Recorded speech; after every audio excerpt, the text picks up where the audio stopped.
appreciated, and thank you very much. Thank you very much. Do you have some time, or do you have to leave us I straight have away? 20 more minutes, 20 more minutes. so there might be some otherwise- questions being raised. I'm eager to. Okay. Is there any concrete question? After Nazanin, Okay. after Nazanin, because we might have still 10, Yes. 15 minutes, so I prefer after Nazanin if there's any questions. Very good, very good. Well, then I pass the floor to Mrs. Ansari. Thank you very much, Stella, and thank you, Sudwin, for inviting us and providing us with this opportunity to be able to talk about the human rights situation in Iran. My colleagues here talked about various religious minorities in Iran and the abuses they have been subjected to for the past 30 years. I'm here to speak about a Shia Ayatollah, a cleric from the Jafari sect. Not the sect, but it's the traditional sect of Iranian Islam that is being practiced by the majority of Iranians in Iran. For the past 28 years, let me just tell you about my paper, which is Kayhan London. We have revealed and documented many untold stories and unheard perspectives, both in Iran and about Iranians outside of Iran. And for all those interested in Iran, whether academics or policymakers, this is the history of Iran that should not be forgotten, and more you are hearing about it these days. One of the most prominent and important stories we have been following since 2006 has been that of Ayatollah Kazemeni Burujerdi. Indeed, he's an Ayatollah of he's a Shiite Ayatollah from the 12th Jafari sect, and he has spent more than 2012 consecutive days behind bars. Just like the members of the Baha'i community who are in prison, who are not allowed furlough, this man, cleric, has been denied furlough as well. Throughout, he has been subjected to the most cruel and inhumane physical and psychological treatments and tortures. His crimes in the eyes of the regime in Iran is what? He's a cleric, after all. It is advocating separation of religion from state in Iran, peace in the Middle East, as well as calling for Iran to abide by all its international obligations. Indeed, highlighting his courage and stamina, as well as the principles and values he has continuously upheld, a group of internationally renowned and respected scholars and politicians have nominated Ayatollah Burujerdi to receive the 2012 Nobel Peace Prize. In his latest report released last week, March 7th, Mr. Shahid highlights the case of Ayatollah Burujerdi, who remains in prison for his political opinions. Mr. Shahid writes, recent reports allege that Mr. Burujerdi's health has continued to deteriorate and that he has insufficient access to medical treatment. In November 2011, his cellmates reportedly made an attempt on his life, an attack allegedly orchestrated by authorities. Reports maintain that Mr. Burujerdi remains in danger. The Special Rapporteur, Mr. Shahid, reiterates his call for urgent, adequate medical access for Mr. Burujerdi and for his immediate release. Within a day of the publication of this report, Mr. Burujerdi fell ill in jail. His followers maintain that his physical symptoms point to poisoning. They suspect that his food was poisoned by his two cellmates, who have since been given furlough. They're no longer in prison at the moment. Despite suffering from internal bleeding, he has not received medical attention. Indeed, reports that we received today from Iran state that the medical authorities of the prison are not allowing him to be attended to by a proper physician. Instead, despite internal bleeding, they're giving him aspirin. And they are saying that, wait until Saturday or Sunday until we can, send someone to treat you. But then, we are in the middle of Nowruz holidays. And once Nowruz begins, for 2 weeks, all offices stop working in Iran. In 2006, when they arrested Mr. Burujerdi, they also arrested his family, including his mother. And his supporters claim that his mother was also poisoned in the same manner, and she passed away within a few months of taking ill.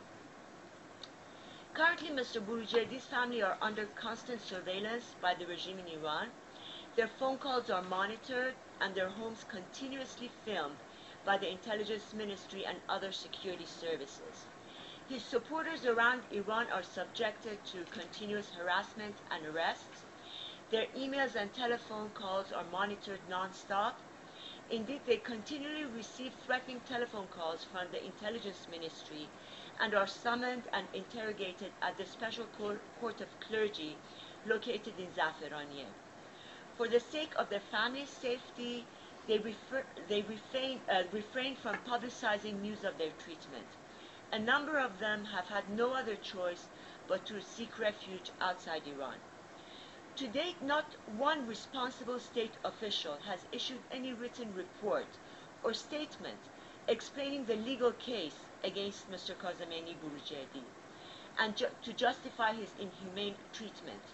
Inside Iran, audiences have been subjected to total news blackout regarding his situation. Ayatollah Khamenei, as supreme leader and head of the Special Court of Clergy, has moral and judicial and constitutional duty to provide a written explanation or set him free, but nothing comes of this.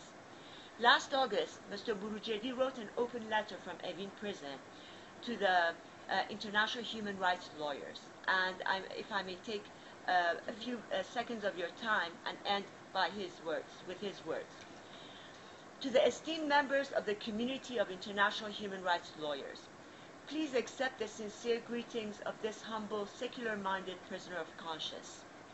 As you are aware, prisoners of conscience in Iran are continuously prosecuted unfairly without access to due legal representation and away from the scrutiny of independent media. To make matters worse, official state news agencies and outlets subject them to character assassinations. Is it a wonder that they are swiftly indicted? These defenseless prisoners, and here he's talking about all the sects and all the religious minorities we have listened to. These defenseless prisoners are tortured physically and psychologically, at worst in solitary confinement, by state agents tasked with extracting false confessions. It is therefore no wonder that they fall prey to a variety of acute and chronic diseases, which irreparably damages their health and attacks their physical immunity. Once again, I appeal to the esteemed members of the international community and international human rights lawyers. Heed our predicament, publicly disclose our deprivation from internationally recognized standards of human rights, and disseminate the extent of our distress and torture. At a time when news of our fate is subjected to widespread blackout inside the country, we appeal to you, the independent and free international media, as well as the leading independent and free international judicial institutions, particularly the UN. Do not abandon us. We remain at your mercy. Thank you. Thank you very much. And now the floor is open for any questions and the exchange of views. If there are any direct question on the religious minority issue in Kurdistan, maybe they're most welcome to ask them before Mrs. Sharafkandi has to leave us. Otherwise, the floor is open now for any questions. If I may ask a question because I think you raised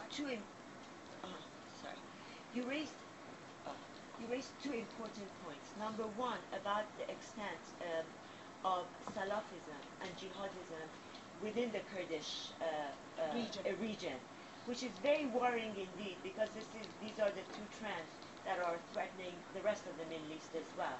And also about the Satanists. What age range are they? How many are they? All that. So these two points. First of all, thank you very much for the question indeed. And then,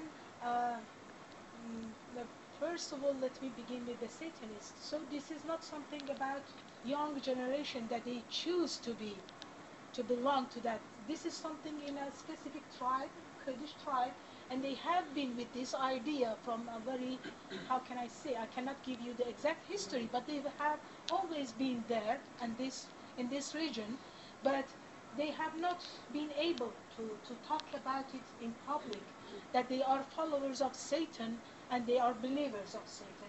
And they got, how can I say, they got hurt when you say, Na'uzu billahi minash shaitanir rajim. This is something that the Muslims say, and they got, how can I say, they got intimidated by this, hearing this from other neighbors, but they are not allowed to publicly say that they have believers of or followers of Satan. And we have atheists in Kurdistan actually, but there are no records about them. They are not believers of God, so they are not, how can I say, we see they are not believers in God, so there is no recognition, no place in Iran for them. And actually they cannot say it, they cannot admit it, so they either try to say lie about it, to for example, say we are Muslim or we are Zoroastrians, something like this. And when you talk about the extremists, believe it or not, when you have this combination of oppression, suppression regarding your identity, you are a Kurdish minority.